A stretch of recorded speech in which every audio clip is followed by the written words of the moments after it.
বর্তমান সময়ের প্রেক্ষাপট অনুসারে যদি আপনি জেনারেল নলেজ পড়তে যান, তাইলে 2024 ফার্স্ট অফ অল আসবে জেনারেল নলেজে। যেমন একটা জিনিস দেখে আপনাদের, এই যে নোবেল বিজয়ী ডক্টর মোহাম্মদ ইউনূসের নেতৃত্বে কবে অন্তর্বর্তীকালীন সরকার গঠিত হয়? 8ই আগস্ট 2024। অন্তর্বর্তীকালীন সরকারের প্রধান উপদেষ্টা ও অন্যান্য উপদেষ্টাগণ কবে বঙ্গভবনে শপথ গ্রহণ করেন? 8ই আগস্ট 2024। প্রধান উপদেষ্টা সহ 3 দফায় অন্তর্বর্তীকালীন সরকারের কতজন উপদেষ্টা শপথ গ্রহণ করেন? 21 জন। এরপরে একটু নিচে আসি আমরা। বাংলাদেশ ক্রিকেট বোর্ড বিসিবি এর সভাপতি নাজমুল হাসান পাপন কবে পদত্যাগ করেন? 21শে আগস্ট 2024।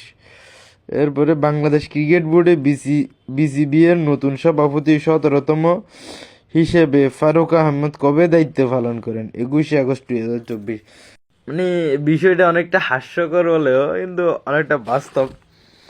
ও কি বলবো ভাই, ওই নাজমুল হোসেন শান্তর মতো নাজমুল হোসেন পাপনের মতো আমি কি আর বলবো, আমার ওই রকম ভাবে বলতে হয়। ও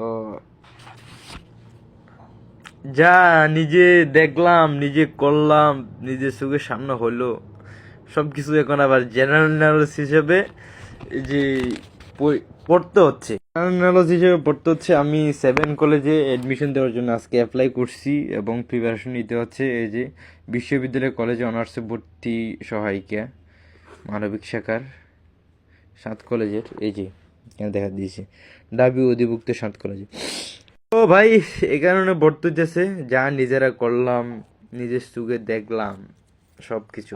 আগের ইতিহাসগুলো তো পড়তাম এবং যখন ঢাকায় এসে সেই জিনিসগুলো চোখে দেখলাম নিজের চোখে, তখন নিজের খুব একটু মহান মহান মনে হইতো। কারণ যা বইয়ে পড়ছি তা এখন নিজের চোখে দেখতেছি, হাতে ধরতেছি, বিষয়টা ওই রকম অনেক মহান মনে হইতো।